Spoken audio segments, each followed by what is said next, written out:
I think I'm learning all the things slowly but surely. Okay, so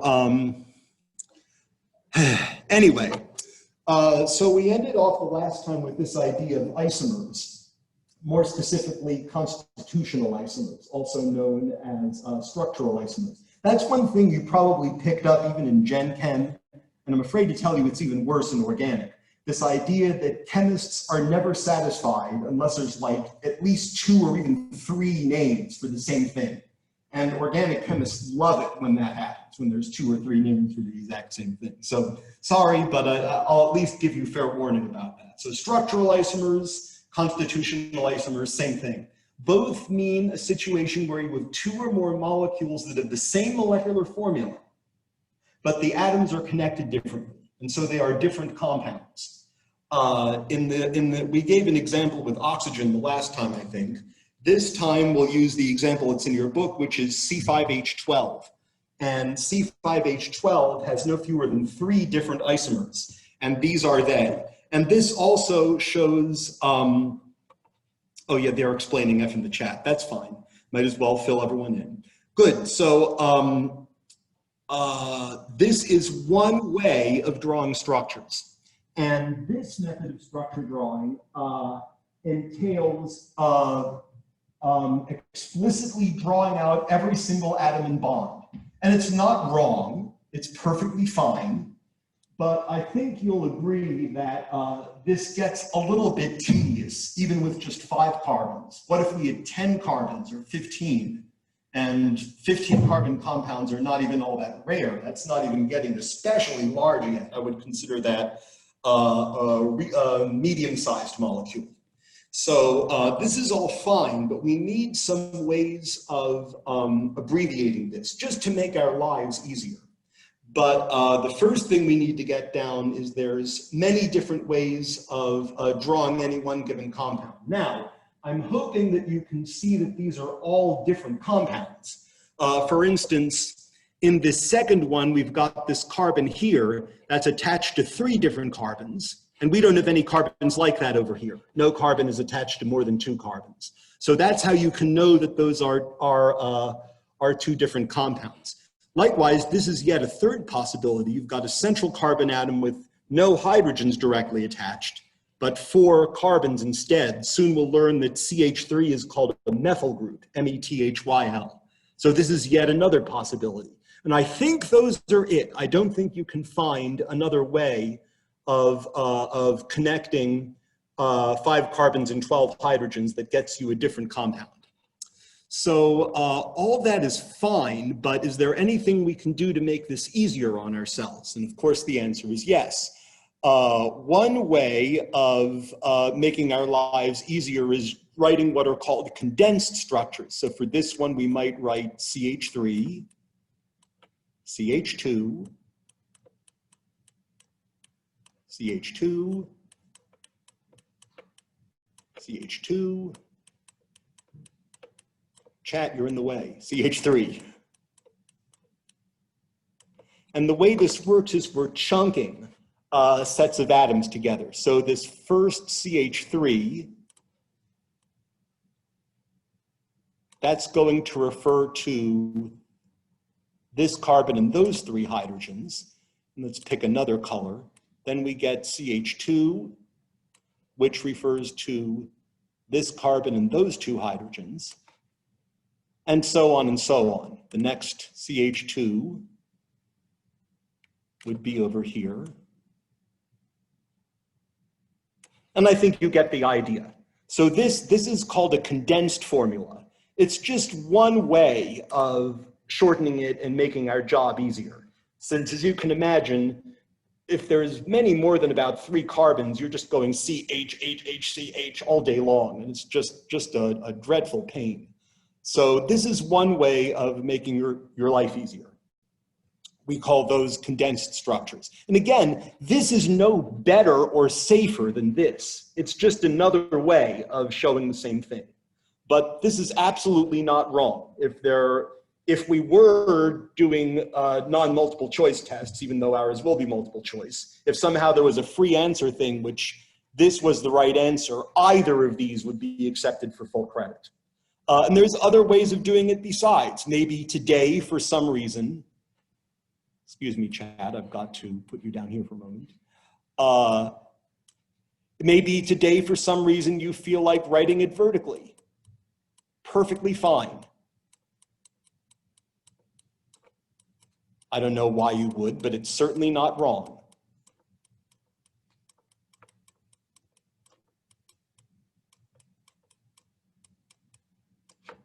Perfectly fine, same thing.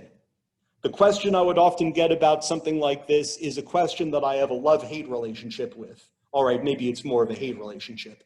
I have a reputation for not liking it very much when a student asks, if we do so-and-so and so, will we lose points? And that's something I gotta work on. I just gotta get better about that. The reason I kind of react to it is it's my honest belief that questions of that type don't encourage you to make the changes in your learning habits where you'll get where you need to go for best possibilities of success in organic chemistry. That being said, occasionally that question, and I think I had an example like this earlier, occasionally that question is a very interesting answer, and this is one of those cases.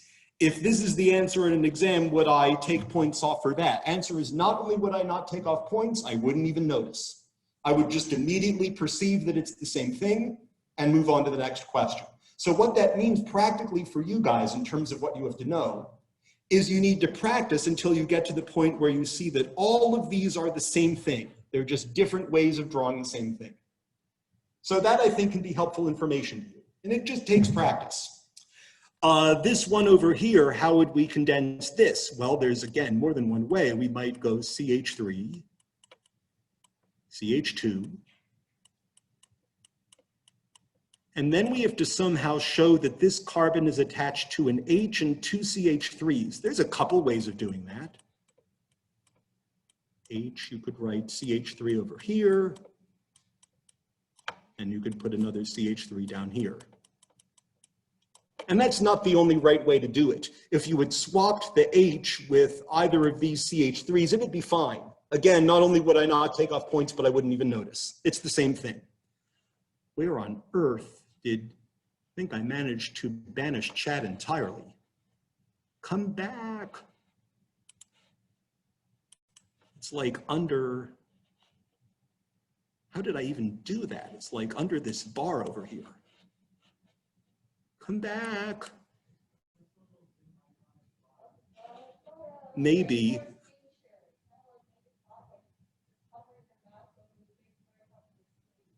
Or maybe over here, I can make it pop back out. Chat. Yay! Disappeared into the void. Are isomers like resonance structures, or are they different? Excellent question. The answer is they are different. And we're going to get to resonance today also. Resonance is a completely different animal than isomers. So we'll get to that. And my experience is resonance is kind of tricky to understand properly. So I'm going to do my best to navigate you guys through that. Good, so that's one of any number of ways. I should also mention, if you want to draw the bonds in between the carbons, fine. You can, you don't have to, but you can. It's just another version. And what I normally find with students in general is everyone develops his or her own style almost of drawing structures. My style usually is a mixture of these condensed forms and what we call line angle drawings, which we'll get to next. Good, so what about this guy? Well, you know, you might just draw a central carbon and then CH3,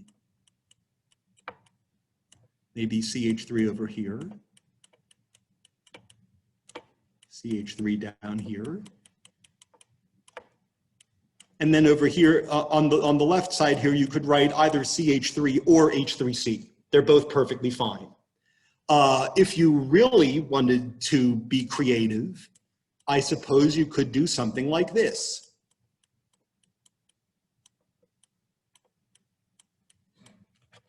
Why not? Perfectly acceptable. No one of those is any better than any of the others. They're all perfectly acceptable. And there's 1,000 possible minor variations. What if you wrote CH3 taken 4 times and then put the C on the other side? Fine, it's the same thing. So there's lots of room for individual taste, I almost would say, with a structure drawing. None of these is any better than any other. And any minor variation on this, as long as we're being careful to show the correct connectivity, would always be fine. And there's yet another way of condensing this even further, which is when we get to our line angle drawings or skeletal structures. Any questions on these 3 isomers so far?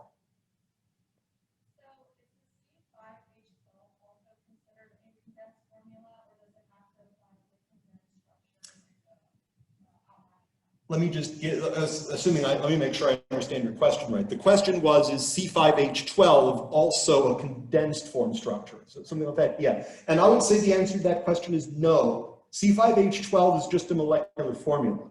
And by itself, and I think you know this, I'm just clarifying, by itself, it doesn't imply any particular structure.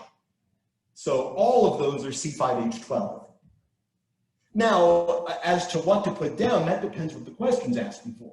If it's just asking for the molecular formula, C5H12 is great. But if you need to specify a particular one, then you need to find some way of drawing one of those 3, of which these are several so far. Did I answer your question? Yeah. I just wanted to make sure. Good. What about people in chat? Any other questions on? Yes. Well, remember, your exams are going to be multiple choice. So you might see any of these. Now, well, I mean, it would depend how the question's phrased. I don't think I could ask a question that had more than one correct answer and expect you to pick exactly one, right? You know, I goodness knows I make mistakes, but I mean, I certainly try my best to be fair when I write these things. And I mean, I could imagine any number of ways of phrasing it. Like I said, I will put up a few questions from last year's exam so you can get an idea of, you know, the sorts of things you might get asked, or at least what it might look like. But, you know, the only answer you would put down would be A or B or C or D or E. You know, that being said, I still think it's important for you guys to get good at drawing structures on your own, even though you won't have your structure drawing graded directly on exams. Now you will in OWL. And of course that opens a whole bunch of other cans of worms because now you've got a computer grading it instead of human eyes. So that's why I recommend you work on the intro assignment and just make sure you're used to using the molecule drawer in OWL. And I mean, I use a similar thing. If you see any structures in my class notes, the same will be true in the exam. I use a program called Chem, and it works kind of like the one in OWL. So it's fairly typical stuff. Good. Other questions about either condensed structures or the whole thing with the C's and H's?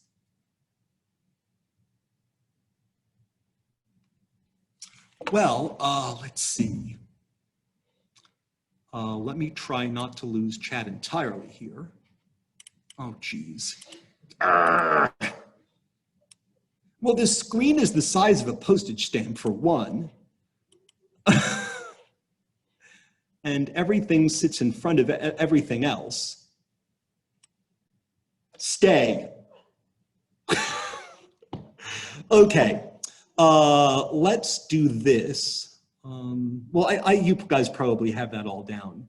So let's bear in mind those three isomers. Let me show you another way to do it still, that first one where you just did CH3, CH2, CH2, CH2, CH3.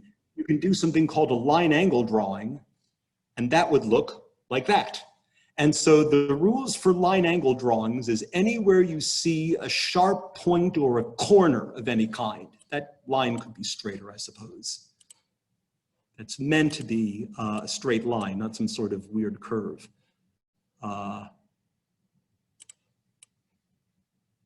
It's meant to be, there we go, that's a little better. So each one of these sharp points represents a carbon. And at every place where you see a corner or a sharp point, what you need to do is count the bonds that are coming off of it. Now, starting at this sharp point over here, I only see one bond coming away from it. That's the carbon-carbon bond. So that means that there are 3 hydrogens attached. So any bonds that are not shown are assumed to be to hydrogen. And so that's the great utility of this, is the bonds from carbon to hydrogen are assumed from carbon to hydrogen. The bonds from carbon to hydrogen are assumed. Over here, I now see 2 lines coming away from this, 2 bonds. So that means there's 2 bonds to carbon from that carbon over there, and there's 2 hydrogens coming off that are not shown. Now, I should mention, you can draw the hydrogens. It's not wrong. You can certainly feel free to do that. It's just not necessary. And that's the great thing about line angle drawings, is it's not necessary to show the hydrogens. That second structure, again, could be drawn a few different ways. You might do something like this. 1, 2, 3, 4, 5.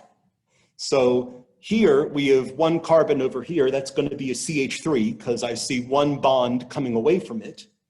So that's the carbon-carbon bond. That means the other 3 bonds that aren't shown, remember I said we have to count to 4. If we can count to 4, we're doing pretty good. So the other 3 bonds that are not shown are going to hydrogen. Same thing with this CH3, same thing with this CH3. All of those carbons have 3 hydrogens coming off of them. Over here, we've got a CH2 because I can see 2 of the 4 bonds. And with this carbon over here in the middle, that carbon has 3 bonds that are shown. Those are bonds to carbon. And the 4th bond that's not shown then is to a hydrogen. And what about that 4th one? Well, or that 3rd one rather? Well, actually it's enough to draw something like that. Now we have 4 CH3 groups, which we'll shortly learn are called methyl groups. And then there's that point in the middle. That represents a carbon atom. That carbon is bonded to all 4 methyl groups. So this is just another way of drawing structures that kind of makes your life easier. I tend to use a mixture of condensed and line angle drawings. You should use whatever you're the most comfortable with. None of these shorthands, including the line angle drawings, I just want to make it clear, it's never mandatory for you to use any of these.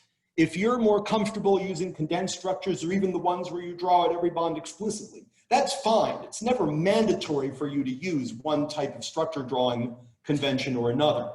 It's just that I expect that when you see a structure drawn using any of these methods, you understand it. That's all I ask. But whatever you personally use to draw structures, that's up to you. Question about reef, we're going to get to it. Carbons are both the peaks and the valleys. Okay, yes, we are going to do a reef thing. And like I said, there may or may not be cats involved, but we have until 3:45. So actually, this is probably as good a place as any to do it. So we're, like I said, we're going to try the reef pulling again today. This does not count for a grade, so don't worry about that. But I do have that up here somewhere. So here's our reef pulling. And somewhere in here, what I will usually do is I'll usually do it by a PowerPoint document. So that's what I have here. So if you have your reef app ready on either your cell phone or your, except you know what, I have to be sure that I share that with the people in chat. Yep, now see, that is a green line around it. So I know now that the people in chat can see it. Except I completely screwed it up. Oh my gosh, this computer is such a toaster. You have no idea. Resume slideshow. Oh, for Pete's sake.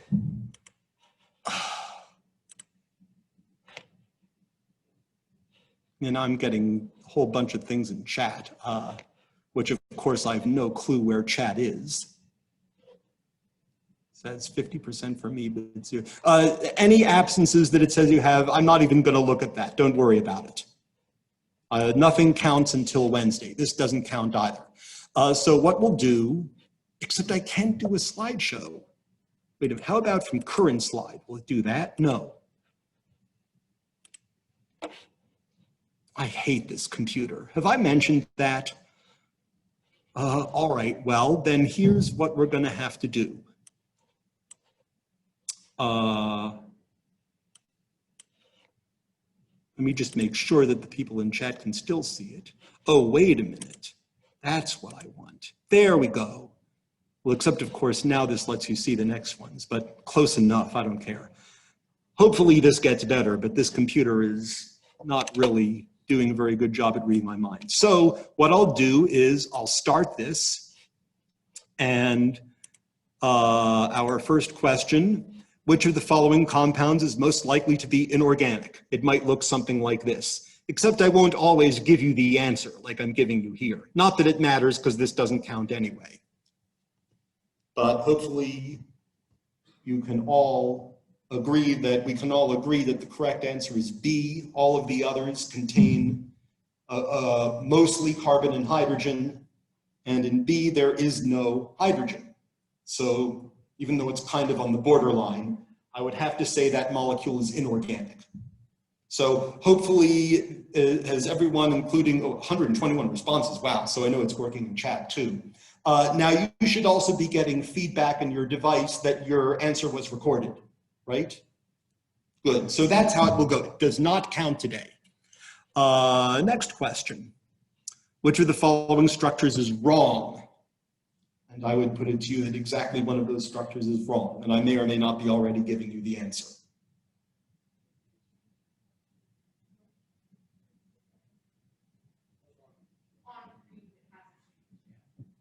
Oh, really? This is worth my knowing.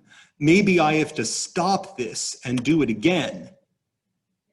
Ah, there we go. Okay, you see, we're all learning about this.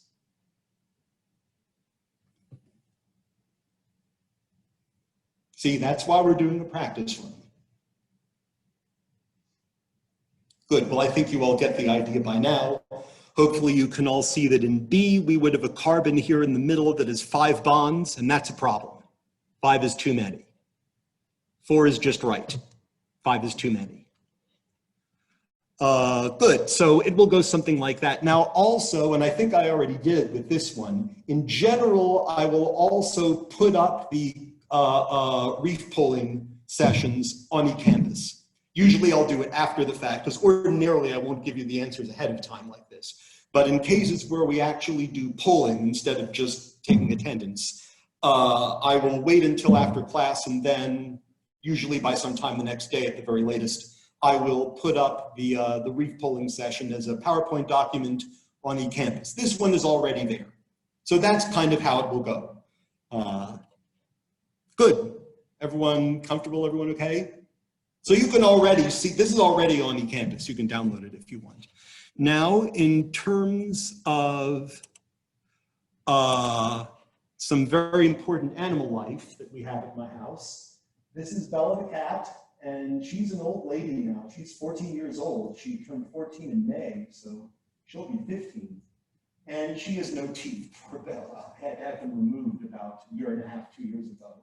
She's fine though, she's fine. She eats dry cat food. I have no idea how. I guess she just inhales it. And Bella's really easy to explain. She is dumb as a rock and loves everybody. She is much too dumb to be afraid of anybody. So now for 11 years, I actually had 2 cats until suddenly it was the younger cat that got really sick, and I had to have him put to sleep. Poor Rambo. His name was Rambo, and he adored Bella. But I wish I could tell you that Bella showed ever any signs of missing him. Nope, she was as dumb and happy as ever. But about 2 months ago, so I'm not very good at taking pictures, but that's Barnaby, though you might almost want to call him Barnaby, but he's my new kitty. I mean, he's an adult, but they estimated he's between 8 and 10 years old. I always joke that if we want to know how old he really is, we'll have to cut him in half and count the rings. So. But Barnaby's a good kitty, and Bella's learning how to get along with him. So those are the animals that are at my house. Now, yeah, since it's fine. Are reef questions good questions to study for? And I mean, I can't promise that they will, well, I guess they're multiple choice questions, aren't they? So, so that's not so bad, but it sure couldn't hurt. So then I guess I'll just close this out. I'll close the program. I'm going to click on end class. That doesn't mean class is over. That just means the reef session is over. Because goodness knows, if I have any more than about 2 applications open, this thing's going to crap out on me. All right, well, let's go back to sharing the whiteboard. I think that will do us the most good. Okay. So where does that leave us? Let's see. So we talked about structures and abbreviated structural formulas. What about formal charge? I see that's what's next in our class notes. I may even have your class notes open. Yes, look at that. So formal charge is something that you talked about in Gen Chem, so I won't spend a huge amount of time on it. K thanks bye. No, not K thanks bye yet. Class is still happening. We still have about 20 minutes. But let me actually change it so that it's the class notes that we're sharing. Here we go. Okay, so again, this is something you covered in Gen Chem. I would say probably 98 to 99% of the time, any atom in any molecule, any structure of any molecule that we draw had better have a formal charge of 0. Formal charge is not a thing that happens a lot. Occasionally we will run into something with a formal charge of +1 or -1. And I would say if in your travels you find you've drawn something with an atom that is a formal charge of even +2 or -2, you've probably done something wrong. There's probably a better way to draw the structure than that. So this is one of any number of ways that you can express the formula to calculate formal charge. I don't know that I recommend memorizing that formula. You can if you like. Another thing I'm fond of saying is this is America. You can memorize whatever you want to, but I don't know how much good it does you. I've kind of given you sort of a short list here of what to expect of the most common atoms when they have 0 formal charge. There's your carbon is 4 bonds and no lone pairs. And then I think the 3 most common atoms that we'll use besides carbon and hydrogen by far, or rather the 2 most common, are going to be nitrogen and oxygen. And so this is how those atoms look when they have a +1 or a -1 formal charge respectively. But maybe I'll do a quick example. Let me see if I have a good. Let's see.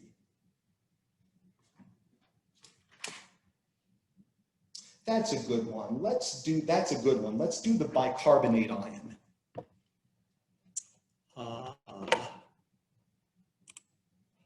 Whiteboard. So in your Gen Chem class, you'd have written this as HCO3-, and that's not wrong, but it's not real specific about where the minus charge is. If we were to draw the Lewis structure, or the molecular structure, not worrying so much about molecular geometry.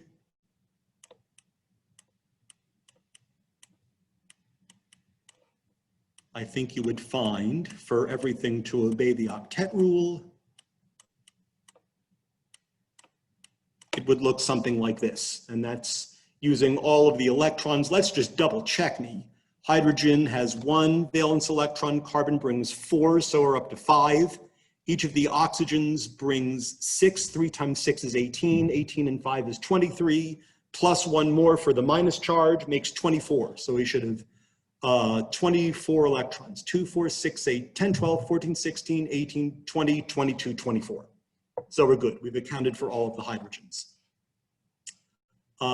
Okay, so now the question is, if this thing has overall a charge of -1, then the most likely possibility is somewhere there's an atom with a formal charge of -1. And I think it kind of stands out, really. But it turns out to be that oxygen. That's the one with a formal charge of -1. The other two with a formal charge of 0. And you can verify that. I can never remember what that silly formula is. So it's the number of valence electrons in the free atom, which for oxygen is 6, minus half the number of bonding electrons. Oh, we're done with Blernaby. What's Blernaby still doing there? Bye, Blernaby.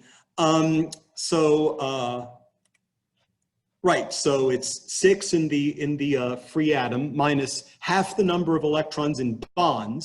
Well, we got 4 electrons in bonds. There's 4 electrons in a double bond, just like there's 2 in a single bond. Half of 4 is 2, 6 minus 2 is 4. And then you subtract the number of electrons in non-bonding lone pairs. And there's 4 electrons in non-bonding lone pairs. 4 minus 4 is 0, just as we expected. And you would find the same thing with this oxygen. You can easily convince yourself the formal charge in carbon is 0.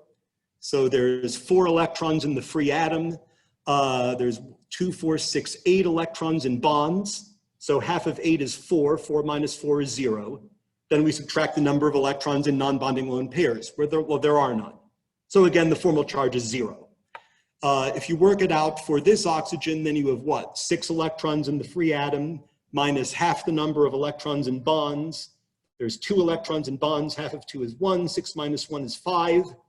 And then you subtract the number of electrons in non-bonding lone pairs. 5 minus 6 is minus 1, sure enough. So that's where that comes from. And like I said, I don't know if there's too much utility in memorizing that formula. You can if you like, but I think after a while, you'll just sort of look and go, oh, here's an oxygen with 3 lone pairs in 1 bond. It must have a formal charge of -1. I think after a while, after a short while, we'll just get it by inspection. So like I said, formal charge is something you'd have covered in Gen Chem, but I just wanted to make sure that I gave you those resources in the class notes. So good, make sense? Let's see. I would really not mind if we can talk a little bit about sigma and pi bonds and at least get us through. I think I mentioned the last time, though, that the only 3 hybridizations that I think you're going to need to worry about are sp3, sp2, and sp. And I think I've covered that. You might have learned a few other weird ones in Gen Chem that involve d orbitals. I don't think we're going to need those. I can't think of a place where they'll show up. Those would happen if we were doing like metal complexes. We're not going to do metal complexes, not in an organic chemistry class. So I would say the ones that are important for you to know, and I'll write these down here, are the ones that will apply to the most common molecular shapes. Oh, and I should mention, it's just kind of a blur, especially with teaching 2 different classes, so sorry. But did I bring up the VSEPR model at all yet for determining molecular shape? You probably talked about it in Gen Chem. This is a method that is, you don't need to know anything more complicated than when, I always like to say, than when you were 6 years old and playing with magnets. Back then you knew that like charges repel and opposite charges attract. And they probably made the VSEPR model like tons more complicated than it really had to be. The VSEPR model is, lecture recordings posted on Zoom. Yeah, they're not being posted concomitantly, but the YouTube channel you'll want to go to is R86 Chemistry. That is my YouTube channel. So I'll try to get this one up, for instance, later today or sometime tomorrow. So, like charges repel, and the VSEPR model just says we're going to look around an atom and find all the places where there's electrons. And then we're going to observe electrons are negatively charged, like charges repel. And so it doesn't matter where the electrons are, whether they're in single bonds, double bonds, triple bonds, or non-bonding lone pairs. We'll just observe that it's a place that has electrons in it. And these places that are all having the same charge, negatively charged, are going to try to get as far apart from one another as possible. That's it. That's all there is to it. And using this, we can predict molecular shapes. And the thing I don't want us to miss is this works amazingly well. I mean, it's not perfect. It doesn't get it to the 10th of a degree, but it's pretty good. So this is why, for instance, in sp3 hybridization, we're going to find tetrahedral geometry. So I think you had this in Gen Chem. This is the type of geometry you would find in a methane molecule, right? It's going to be the shape of a perfect tetrahedron, because that's the only way to get the 8 electrons that are in the carbon-hydrogen bonds to be as far apart from one another as possible. And unfortunately, with 3 dimensions, we have to show that by using wedges and dots. So the wedge bond is coming out of the plane of the screen at us, and the dotted bond is going back into the plane of the screen. So that's one way to show a tetrahedral molecule. And by the way, a molecule like water is going to be the same thing. The oxygen of water will be in the middle. The 2 hydrogens attached will be at pick any 2 of these 4 hydrogens. And the 2 lone pairs on the oxygen will be where those 2 bonding pairs are. So it's also built in a tetrahedron. They might have told you it was bent or angular in shape, which is not wrong, but I just want to point out that it's of the same type of thing as methane, because there's 4 regions of electron density, the 2 bonds and the 2 lone pairs. So that's also going to be sort of built upon a tetrahedron, if you will. sp2 geometry, or sp2 hybridization, is associated with trigonal planar, or you might have learned it as planar triangular. It's going to be the shape of an equilateral triangle. Goodness, I'm losing my touch with this mouse drawing thing. So trigonal planar. And again, I'm going pretty quickly because I'm assuming you covered this in Gen Chem. So a typical molecule that's of that shape, I think I gave this as an example the last time, formaldehyde. And so the carbon atom will be sp2 hybridized in order to accommodate. That's a pretty awful bond, I'm sorry. Let's at least try to get that close to straight. Well, my bond angles leave somewhat to be desired, but the bond angle here is supposed to be 120 degrees. It's in the shape of an equilateral triangle. My triangle is a little bit squished, but basically the formaldehyde molecule has the carbon at the center of an equilateral triangle and the 2 hydrogens and the oxygen at the 3 corners of the equilateral triangle. So that's the shape that it has to take on in order to accommodate this carbon-oxygen pi bond. And so sp2 geometry is going to be what you would expect to find if the central atom is involved in a double bond. It has to take on that geometry, that hybridization, otherwise it can't accommodate that type of bond. And finally, the last one that you would have learned about is sp hybridization, and that's going to be for the linear shape.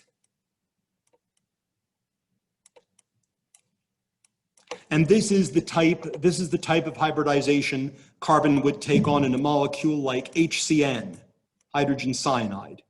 Stupidly toxic, of course. Gets into the hemocytes and the hemoglobin in your blood, and even though you're breathing oxygen, your blood does not get oxygenated, and you die. So very, very toxic. Here, we've got the shape around the carbon atom is linear. And like I said, I know you covered this in Gen Chem, but I thought I'd just remind you that all this stuff was there. And it has to take on that type of hybridization in order to be able to accommodate that triple bond. And I mean, to get into the full reason as to why that is, you'd have to get into some pretty fancy molecular orbital theory, which I am of no mood to do right now, and I imagine all the more so for you guys. So, but these are the only 3 hybridizations I think you're going to need to worry about. sp3, sp2, and sp. I don't think we'll need anything fancier. Which gives me 6 minutes for resonance, and then I think we can call it a day. Everyone okay so far? Questions in chat?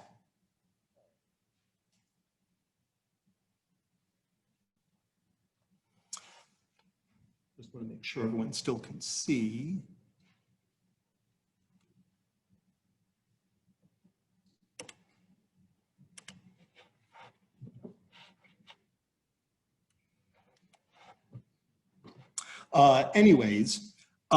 Resonance. I've defined resonance in the class notes, but resonance is a tricky topic that unfortunately pops up from time to time. And if I had to, I've put the definition in the class notes, as I said, but if I had to define it in my own words here and now, I would say resonance is a phenomenon. The reason I'm bringing it up now is that it's to do with drawing structures and the number of valence electrons. So sometimes we find that there's more than one correct way to distribute all of those valence electrons, with everything still obeying the octet rule and so forth, without moving any atoms. That's an important condition. You're not allowed to move any atoms. Many molecules don't exhibit resonance at all. You know, methane is one of them. And by the way, whoever's talking about BS in chat, please do be aware we can all see it. And also we can tell who you are. Just saying. So with methane, there's 8 electrons, and that's the only way to distribute them. There is no other way. So methane is a molecule that does not exhibit resonance. But one molecule that does exhibit resonance is benzene. And we'll have more to say about benzene and its properties and chemistry in chapter 4, or is it 3? It's coming up anyway. So benzene is C6H6. So it's got 6 carbon atoms in a ring like this with alternating single and double bonds, and then there are the 6 hydrogens that are assumed in the structure. Each of those carbons has 1 hydrogen on it. But there's another way I could have distributed the electrons, again, without moving the atoms at all. So this doesn't mean I've turned the molecule or anything. I'm leaving all 6 carbon atoms in the same place, but I could have distributed the electrons like that. It's equally correct. Everything still obeys the octet rule. And that's what we mean by a molecule that exhibits resonance. There's more than one correct way of distributing all of the valence electrons without moving any of the atoms. And in that case where you've got a molecule that exhibits resonance, we show that by using this special double-headed single arrow that looks like that. Please note, this is not the same thing as an equilibrium arrow. That is a different critter. And so we'll end with this. And again, this is the thing that I would recommend you look into as you practice. But if I had one main piece of information to give out or advice to give you, at this point, it would be to understand that resonance is, and someone asked about resonance in chat earlier, so here we go with resonance. But resonance is not an equilibrium. There are 2 things we could say about benzene that are not true. It is, first of all, not true to say that at any given time, if you have a beaker of benzene, half the benzene molecules are like that and half are like that. That is not true. Another thing that is not true, but is unfortunately very easy to fall into, is that benzene is flipping back and forth between those 2 things rapidly. That would be very easy on our brains. I do mean our. I have to remind myself of this all the time also, that benzene is not an equilibrium. It is not flipping back and forth between those 2 structures. Rather, every single benzene molecule, this would be true of any other molecule that exhibited resonance, every single benzene molecule is at all times a mixture or hybrid of both of those structures. It's something in between those 2 structures. That's what we mean by resonance. Benzene has one true structure that is sort of like the structure on the right and sort of like the structure on the left, but in between the 2. Now, let me give you another way to think about it. This analogy might help. If we called the structure on the left, if we said that structure was blue, and the structure on the right, if we said that was yellow, then the way to think about benzene is that every benzene molecule is at all times green. If you shrunk yourself down to molecular size and looked at a benzene molecule, it would be green at all times. Now, what does that mean in terms of what we need to know? It just means that we need to bear that in mind and maybe expect some unusual chemistry when we get to that point. Now, is there some way that you can show that? Well, you will sometimes see people drawing benzene rings like this. Sometimes they try to show that it's a mixture of those two by drawing a circle in the middle like this. And there's good and there's bad about that. The good thing is that this reminds us that the 6 electrons in those 3 double bonds, those 3 pi bonds, are smeared evenly around the 6-membered ring. If you wanted to think of benzene as having neither single bonds nor double bonds per se, but 6 equal 1.5 bonds between the carbons, I would be okay with that. That is not wrong. That's a perfectly reasonable way to think about it. And that's fine as far as that goes. The shortcoming of the circle is how many electrons are in a circle. It's not really clear. I'll also just let you know, in cases where you need to draw a benzene ring, I do not care which of those 2 resonance contributors you use. Pick one, doesn't matter which.